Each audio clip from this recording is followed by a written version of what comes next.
ஹாய்ப்பா, good morning. இன்னைக்கு என்ன செய்ய போறோம்னா மாங்காய் இஞ்சி கேள்விப்பட்டிருப்பீங்க. இது மாங்காவும் இஞ்சும் சேர்த்து நான் செய்ய போறேன். கீழே இந்த மாதிரி பொடி பொடி மாங்காய் விழுந்துகிட்டு இருக்கு. அதுல கொஞ்சம் நல்லதா எடுத்து இதுல என்ன இருக்குன்னா மாங்காய், இஞ்சி, ஒரு 4 பச்சை மிளகாய் சேர்த்து அரைச்சிருக்கேன், மிக்சியில அரைச்சிருக்கேன். இதை தான் நம்ம இப்போ மாங்காய் இஞ்சி தாளிக்க போறோம்.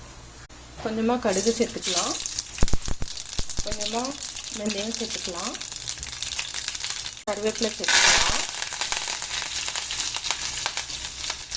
சேர்த்துட்டு இந்த இஞ்சியை போட்டுடலாம். மாங்காவும் இஞ்சியும் தேவையான அளவு உப்பு சேர்த்துக்கலாம், பெருங்காயம் சேர்த்துக்கலாம். உப்பு புளி ஊற வச்சு கட்டியாக தண்ணி எடுத்துருக்கேன், இது இதில் சேர்த்துக்கலாம். ஆல்ரெடி பச்சை மிளகாய் போட்டிருக்கோம், அதனால் வெறும் மிளகாய் 2 கிலோ வச்சு நம்ம மூடி வச்சிடலாம்.